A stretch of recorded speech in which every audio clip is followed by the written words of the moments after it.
Hello, welcome to legal awareness web series. प्रधानमंत्री जी ने कल राष्ट्र को संबोधित किया और वैक्सीनेशन पॉलिसी में मेजर चेंजेस अनाउंस किए। उनके इस डिसीजन को तरह तरह से इंटरप्रेट किया जा रहा है, लेकिन लीगल अवेयरनेस वेब सीरीज चीज़ों को डिफरेंटली देखते हैं। हम किसी भी फैसले में किसी की भी हार और किसी की भी जीत नहीं देखते। लीगल अवेयरनेस लोगों को लॉ के बारे में समझाने का प्रयत्न है। पूरी हमारी कोशिश यह है कि लोगों को समझ में आए कि देश को आगे बढ़ाने के लिए ये ज़रूरी है कि इंस्टीट्यूशनल चेक्स एंड बैलेंसेस हों। अगर सरकार कोई काम गलत करे तो सुप्रीम कोर्ट उसे रोके। सुप्रीम कोर्ट के जजेस अगर कोई चीज गलत करें तो सरकार लॉ ला के सुप्रीम कोर्ट के जजमेंट को पलट दे। मैं ये समझता हूं कि ये कोई सुप्रीमेसी की लड़ाई नहीं कि जुडिशरी सुप्रीम है और सरकार झुक गई। लड़ाई है संविधान की सुप्रीमेसी की। अगर सरकार के डिसीजन आर्बिट्रेरी हैं, इर्रेशनल हैं, तो सरकार को उन्हें बदलना चाहिए। और मैं ये बात बार बार कहता रहा हूं कि चाहे लोग माने या ना माने, मेरी जाती राय ये है कि प्रधानमंत्री जी अपने क्रिटिसिज्म के बारे में सेंसिटिव हैं। चीज़ों के खिलाफ, उनके फैसलों और डिसीजंस के खिलाफ पब्लिक डोमेन में अगर चीज़ें आती हैं, उसको पॉजिटिवली देखते हुए जितना कंसीडर करके बैक ट्रैकिंग कर सकते हैं वो की जा सकती है। अब क्रिटिसाइज करने वाले उसे यू टर्न कहते हैं, वो बात अलग है। देखिए, सबसे पहले ये समझने की ज़रूरत है कि हमने बार बार ये बात कही कि कोविड-19 के मैनेजमेंट में हमारी जुडिशरी ने एक बहुत अहम रोल अदा किया है। आधा दर्जन से ज़्यादा video legal awareness web series ने डिफरेंट हाई कोर्ट्स के ऑर्डर्स पर, सुप्रीम कोर्ट के ऑर्डर्स पर कोविड-19 के बनाए हैं। मैंने बार बार ये बात कही है, इंडिपेंडेंस ऑफ जुडिशरी जजेस का अधिकार नहीं है, लोगों का अधिकार है। हमारी सुप्रीम कोर्ट और हाई कोर्ट्स ने इस हेल्थ इमरजेंसी के दौरान जिस तरह राष्ट्र की सेवा की है, अपनी इंडिपेंडेंस असर्ट की है, सरकार का क्रिटिसिज्म करके उनकी पॉलिसी बदलवाई हैं, वो देश में बहुत समय तक याद रखी जाएगी। मैं क्योंकि जजेस के साथ काम करता हूं, तो आप ये कह सकते हैं कि मेरा ओपिनियन जजेस के फेवर में कुछ बायस्ड हो सकता है। तो मैं आज आपको बताना चाह रहा हूं वो लेटर जो क्लास 5 की स्कूल गर्ल लिडविया जोसेफ ने केरला से चीफ जस्टिस ऑफ इंडिया को लिखा है, जिसमें उन्होंने कहा है कि मैं आपका थैंक यू कहना चाहती हूं कि आपने ऑक्सीजन प्रोवाइड कराई जजेस ने, उसकी वजह से कोविड का रेट कम हुआ, डेथ रेट कम हुआ, ख़ास तौर से दिल्ली में। और मैं बहुत प्राउड फील करती हूं और बहुत खुश हूं अपनी सुप्रीम कोर्ट से। मैं ये समझता हूं कि बच्चे तो सच बोलते, बच्चे तो मासूम बोल। ये जो एक लेटर लिखा है क्लास 5 की बच्ची ने, ये एक सर्टिफिकेट दिया गया है हमारे देश के जजेस को कि आपने कोविड-19 में जिस तरीके का काम किया है वो रिमार्केबल काम है। वो बड़ों को तो छोड़िए, बच्चों के भी दिल को छू गया। और हमारे नए चीफ जस्टिस ऑफ इंडिया, जिनके बारे में भी मैंने वीडियो बनाया था कि उनके आने से सुप्रीम कोर्ट में एक खास तरह की एनर्जी नजर आएगी। यकीनन वो जुडिशल इंफ्रास्ट्रक्चर पे बहुत बड़ा काम करने जा रहे हैं उसके इंप्रूवमेंट को लेके। लेकिन आप देखिए कि उन्होंने फौरन इस बच्ची को जवाब दिया, उसके लेटर की तारीफ की, उसको ब्यूटीफुल लेटर कहा।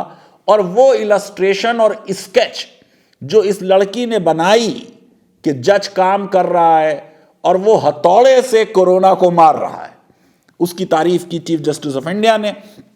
और ये उम्मीद जताई कि ये बच्ची बड़े होकर एक अलर्ट, इन्फॉर्म्ड और रिस्पॉन्सिबल सिटीजन बनेगी जो राष्ट्र के बनाने में एक अहम किरदार अदा करेगी। और उसको एक साइन की हुई भारत के संविधान की कॉपी भी चीफ जस्टिस रमन्ना ने भेजी।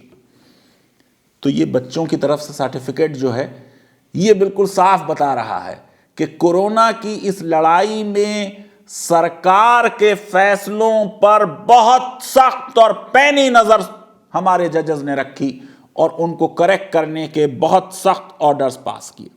आज की ही बात ले लीजिए, 8 जुलाई को जस्टिस नागेश्वर राव और जस्टिस अनिरुद्ध बोस की बेंच ने वो बच्चे जो अनाथ हो गए हैं उनके बारे में ऑर्डर किया है सारे राज्यों को और यूनियन टेरिटरीज को कि उनकी पढ़ाई में कोई ब्रेक नहीं आना चाहिए। 30,071 बच्चे ऑर्फन हो गए, 26,176 एक पेरेंट दुनिया से चले गए, 274 बच्चे अबेंडन हो गए। मैं समझता हूं कि ये आज का ऑर्डर जो है ये भी बहुत अहम ऑर्डर है और इसके बहुत लॉन्ग टर्म रिजल्ट्स होंगे। अब जरा याद कर लीजिए कि हमने जो बहुत से एपिसोड बनाए, इलाहाबाद हाई कोर्ट पे कई एपिसोड हमने बनाए। इलाहाबाद हाई कोर्ट ने डेवलपमेंट के बारे में जो हमारा ख्याल है कि डेवलपमेंट का मतलब इकोनॉमिक डेवलपमेंट है, उस मिथ को बोल्डली बस्ट कर दिया और कहा डेवलपमेंट डेवलपमेंट डेवलपमेंट, आपके यहां अस्पताल नहीं है, ऑक्सीजन नहीं है, दवाएं नहीं है, ये एक एम्प्टी वर्ड है। यहां तक कोर्ट ने कह दिया जब ये देखा कि हेल्थ इंफ्रास्ट्रक्चर नहीं है, एम्बुलेंसेज नहीं है, बेड्स नहीं है, आईसीयू नहीं है, वेंटिलेटर नहीं है, कि लोग राम भरोसे हैं। अब जरा सुप्रीम कोर्ट, जाहिर है कि एपेक्स कोर्ट है, फॉरेन सॉलिसिटर जनरल साहब पहुंचे, स्टे करा दिया इस ऑर्डर को। जो कोर्ट ने ऑर्डर किया था कि इतने दिन में एम्बुलेंसेज अरेंज की जाएं, हर गांव के लिए 2 एम्बुलेंसेज हों, इतने बेड्स पर ये इतने आईसीयू हों, उसको भी स्टे करा दिया गया। लेकिन मैं समझता हूं कि इलाहाबाद हाई कोर्ट ने कोविड-19 के दौरान एक रिमार्केबल कंट्रीब्यूशन किया है लोगों की जानों को बचाने में और लोगों के जीवन के अधिकार को सुरक्षित रखने में और संरक्षण देने में। Madras high court election commission को डायरेक्टली रिस्पॉन्सिबल बताया कि ये जो सेकेंड वेव आई है, आपने प्रोटोकॉल्स रैलीज में क्यों नहीं इन्फोर्स किए। यहां तक कह दिया कि शायद कुछ केस चलना चाहिए होमिसाइड के बारे में। सुप्रीम कोर्ट गई, इलेक्शन कमीशन, सुप्रीम कोर्ट ने कहा कि ये ऑब्जर्वेशंस ऑर्डर का हिस्सा नहीं है, इसलिए हम इनको नहीं रोक सकते। लेकिन कोर्ट ने, जाहिर है कि सुप्रीम कोर्ट है, उन्होंने कहा कि आमतौर से इस तरह की ऑब्जर्वेशन से हाई कोर्ट बचें तो बेहतर। उत्तराखंड हाई कोर्ट के चीफ जस्टिस चौहान, कुंभ मेले में प्रोटोकॉल फॉलो ना होने से क्या नुकसान हुआ, साफ अपने ऑर्डर में लिख दिया। 4 धाम के दरवाजे खोले जाने पर सोशल डिस्टेंसिंग फॉलो नहीं हुई, ऑर्डर में लिख दिया। तेलंगाना की चीफ जस्टिस हिमा कोहली ने आंध्र प्रदेश से आने वाली एम्बुलेंसेस को हैदराबाद में एंटर नहीं होने दिया जा रहा अगर उनका कोई रिजर्वेशन अस्पतालों में नहीं है। छुट्टी के दिन दोपहर बाद बैठकर ऑर्डर दिया कि ऐसी किसी एम्बुलेंस को रोका ना जाए। डेथ्स का नंबर क्या है, केसेस का नंबर क्या है, उस पे कहा कि सही फैक्ट्स बताइए, उससे आपको मैनेज करने में बेहतर होगा। गुजरात हाई कोर्ट ने बहुत सख्त टिप्पणियां की, बॉम्बे हाई कोर्ट ने बहुत सख्त टिप्पणियां की। मैं ये समझता हूं कि हमारी हाई कोर्ट्स ने वाकई ये साबित कर दिया कि संविधान ने जो लोगों के अधिकारों का गारंटी करने की ड्यूटी कोर्ट्स पर लगाई है, कोर्ट्स उस ड्यूटी को पूरी अच्छी तरह फुलफिल कर रहे हैं। फिर सुप्रीम कोर्ट ने अपने हाथ में मैटर लिया। पहले लोगों को डर लगा कि क्या कोर्ट हाई कोर्ट के अच्छे कामों को रोक देगा, जैसा कुछ एक्सपीरियंस लेटली हुआ था। लेकिन चीफ जस्टिस बोबडे के रिटायर होने के बाद जस्टिस चंद्रचूड़ लेड बेंच, जिसमें जस्टिस नागेश्वर राव थे और जस्टिस एस रविंद्र भट्ट, उसने सीरीज ऑफ ऑर्डर्स जो पास किए हैं, उनसे कितने लोगों की जानें बच गई। दिल्ली में ऑक्सीजन की सप्लाई को लेकर जो दिल्ली हाई कोर्ट ने सीरीज ऑफ ऑर्डर्स पास किए हैं, उनसे देश इस बुरे इमरजेंसी से बाहर आ पाया। मैं ये समझता हूं, हमने पूरा वीडियो भी बनाया था कि जस्टिस चंद्रचूड़ ने एक पूरा क्वेश्चन पेपर सेंटर को दे दिया कि ये बताइए, ये बताइए, ये बताइए, और उसके बाद जो एफिडेविट फाइल किया भारत सरकार ने, उसमें वैक्सीनेशन पॉलिसी पे कंसंट्रेट किया, क्योंकि अब सिचुएशन इंप्रूव हो गई थी। कोविड की जो सेकेंड वेव थी वो नीचे की तरफ अब जा रही थी। पॉलिसी को कहा इर्रेशनल और आर्बिट्रेरी। सरकार से कहा इसे रिव्यू कीजिए। सरकार से कहा फाइल नोटिंग्स ला के हमें दिखाइए, बताइए जो 35,000 करोड़ वैक्सीनेशन के लिए बजट, यूनियन बजट में रखा गया था, वो कैसे खर्च हुआ है, कैसे स्पेंड हुआ है। मैं समझता हूं कि प्रधानमंत्री जी ने अब राष्ट्र को संबोधित कर कर सुप्रीम कोर्ट के जो ये एंजाइटी और ऑर्डर्स हैं, उसकी तरफ एक सम्मान अपना दिखाया है। ये कहना कि ये केस अब चलेगा नहीं चलेगा, इन्फ्रेक्चुअस हो जाएगा, सॉलिसिटर जनरल आके कहेंगे कि आप जो चाहते थे वो हो गया, मैं उस डिबेट में नहीं जाना चाहता हूं। हो सकता है कोर्ट इस केस को खत्म ना करे और ये कहे हम मॉनिटर करते रहेंगे, लेकिन फिर भी मैं ये समझता हूं कि ये बात तारीफ के लायक है कि अगर हमें ये एहसास हो जाए कि हमारा डिसीजन गलत था, हम चाहें ये ना कहें कि डिसीजन गलत था, लेकिन हमने उसे करेक्ट भी कर लिया, तो काम हो गया। हमें आम खाने से मतलब, गुठलियों के दाम गिनने में क्या फायदा है। अब प्रधानमंत्री जी ने आकर अपनी जो लिबरलाइजेशन वाली वैक्सीन पॉलिसी जो लाए गए थे, जिसमें स्टेट गवर्नमेंट्स को कहा गया कि वो 25% प्रोक्योर करेंगी और प्राइवेट हॉस्पिटल 25% करेंगे और सेंटर 50% प्रोक्योर करेंगे, उसे चेंज कर दिया। प्रधानमंत्री जी ने अनाउंस किया कि 75% वैक्सीन अब सेंटर प्रोक्योर करेगा और 25% प्राइवेट अस्पताल ले सकते हैं। वो अस्पताल पर डोज 1,000 रुपए में देंगे, यानी अमीर लोगों के लिए अगर वो प्राइवेट अस्पताल में जाएं, वहाँ वैक्सीनेशन लेना चाहें, लाइन में न लगना चाहें, एक रास्ता खुला है। और ये जो कंपनीज हैं वैक्सीन, जिन्होंने इसमें रिसर्च में अपना पैसा लगाया है, उनका अपना रिसर्च का रिटर्न भी वापस आ जाए, उसका प्रावधान शायद किया गया है। लेकिन अगर वैक्सीनेशन पब्लिक गुड है, जो कि ये है, तो मैं ये समझता हूं कि पूरा 100% सरकार को ही प्रोक्योर करना चाहिए। सुप्रीम कोर्ट के ऑर्डर में भी इस बात का जिक्र है कि 100% प्रोक्योरमेंट सरकार करे, वो बेहतर होगी। प्रधानमंत्री जी ने स्टेट्स को ब्लेम किया, उसका बड़ा क्रिटिसिज्म हो रहा है। भाई, प्रधानमंत्री जी एक पॉलिटिशियन है, चुनाव जीतते रहे हैं, आगे भी चुनाव की तैयारी करेंगे। तो मैं ये समझता हूं कि उस पॉलिटिक्स को दरकिनार कर कर अगर ये देखें कि इस चेंज ऑफ पॉलिसी से अब वैक्सीनेशन स्पीड अप होगा, लोगों की परेशानी कम होगी, थर्ड वेव में हमारी तैयारी बेहतर होगी, तो मैं समझता हूं कि सुप्रीम कोर्ट इस बात के लिए बहुत मुबारकबाद की मुस्तहिक है। उम्मीद थी कि प्रधानमंत्री जी ज्यादा ओपनली बोलेंगे उन लोगों के विरुद्ध जो एलोपैथी और वैक्सीनेशन के विरुद्ध बात कर रहे हैं। उन्होंने इनडायरेक्ट तरीके से बोला है, लेकिन जिस तरीके का स्टैंड लिया है रामदेव ने, उसमें मुझे लगता है कि बहुत डायरेक्ट प्रधानमंत्री जी की तरफ से सख्त बात आनी चाहिए थी, क्योंकि बाबा रामदेव, जिन्हें अब काफी लोग लाला रामदेव कह रहे हैं, उनका जो आम देश की जनता है, कम पढ़ी लिखी जनता है, गांवों में रहने वाली है, धार्मिक सेंटिमेंट्स वो उभारते हैं, हर चीज को हिंदू धर्म से जोड़ देते हैं, उसकी वजह से वो उनकी बातों में, उनके इन्फ्लुएंस में काफी है।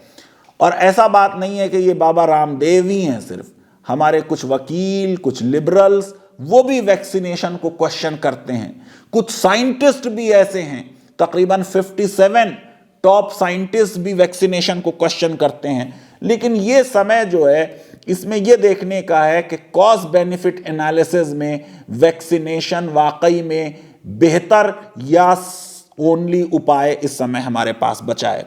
जो बात मैंने शुरू में भी कही थी कि प्रधानमंत्री जी सेंसिटिव हैं, ये चीज देखिए ट्रिपल तलाक के मैटर में भी हमने देखी थी कि जब उस बिल का क्रिटिसिज्म हुआ तो उसमें 3 अमेंडमेंट्स मेजर किए गए। जम्मू एंड कश्मीर की एक छोटी सी बच्ची ने कहा, मोदी जी ये ऑनलाइन क्लास क्यों होती है इतनी लंबी लंबी। इमीडिएटली ऑर्डर हुआ लेफ्टिनेंट गवर्नर को और ऑनलाइन क्लासेस की ड्यूरेशंस कम की गई। इतने लोग कह रहे थे कि 12th का एग्जाम जो है अगर ये होगा तो ये कोविड की वेव में कंट्रीब्यूट करेगा, एक सुपर स्प्रेडर टाइप चीज हो जाएगी। खुद प्रधानमंत्री जी ने उस मीटिंग को चेयर किया और एग्जाम को स्क्रैप किया और उसकी वजह से अब कितनी और स्टेट्स ने भी एग्जाम को स्क्रैप किया। अगर यह बात भी सही है कि बहुत से चीफ मिनिस्टर्स ने लेटर लिखे और प्रधानमंत्री जी ने उन लेटर्स को देखते हुए अपनी पॉलिसी में चेंज किया, यह भी एक अच्छी बात है। मैं ये समझता हूं कि प्रधानमंत्री जी को भी 1-2 कदम आगे बढ़ के भारत के फेडरलिज्म को स्ट्रेंथन करना चाहिए। उन्होंने बार बार कोऑपरेटिव फेडरलिज्म की बात की है और अपनी स्पीच में भी उन्होंने ये बात कही थी कि राज्यों को भी एहसास हुआ कि वैक्सीनेशन के काम में सेंटर का अहम रोल होना चाहिए। दरअसल हक बात तो यह है कि राज्यों ने वैक्सीन के डिस्ट्रीब्यूशन में ऑटोनॉमी मांगी थी, प्रोक्योरमेंट में ऑटोनॉमी नहीं मांगी थी। लेकिन बहरहाल ये इंसानों की सरकार है, इंसानों से गलती होती है। अगर गलती हो जाए और उसके बाद उसको सुधार लिया जाए तो मैं ये समझता हूं कि वो बहुत एक अच्छी चीज़ है। मैं ये समझता हूं कि हमें अपने क्रिटिसिज्म में ऑब्जेक्टिविटी नहीं छोड़नी चाहिए। अगर सरकार ने सुप्रीम कोर्ट के ऑर्डर्स की ही वजह से पॉलिसी चेंज की है, ये देश के संविधान के लिए और कानून के लिए एक बहुत अच्छी खबर है। मैं समझता हूं कि हमारे जजेस को अब आगे भी ये ख्याल रखना चाहिए कि इंडिपेंडेंट जुडिशरी लोगों का अधिकार है, जजेस का अधिकार नहीं है। जुडिशरी की जिम्मेदारी है कि वह लोगों के अधिकारों के बारे में सतर्क रहे। मैं ये समझता हूं कि जिस तरीके से भारत की जुडिशरी ने कोविड-19 में सरकार के ऊपर अंकुश लगाकर या अपने ऑर्डर से सरकार की पॉलिसीज में चेंज लाकर कंट्रीब्यूट किया है, ऐसा विश्व की किसी जुडिशरी ने कोविड-19 के दौरान नहीं किया। इसलिए भारत के जजेस को सल्यूट। और मैं ये समझता हूं कि भारत सरकार की भी प्रशंसा करनी चाहिए कि उनको ये एहसास हुआ कि ये वैक्सीनेशन पॉलिसी जो आई थी, ये पॉलिसी आर्बिट्रेरी थी और इर्रेशनल थी और इसमें बदलाव स्वागत योग्य है। लीगल अवेयरनेस वेब सीरीज अगर आपको पसंद आती है तो मेरी रिक्वेस्ट है कि हमारे इस वीडियो को वाइडली शेयर करें, हमारे चैनल को सब्सक्राइब करें और बेल आइकन और लाइक जरूर क्लिक करें। बहुत बहुत शुक्रिया, धन्यवाद, थैंक यू वेरी मच।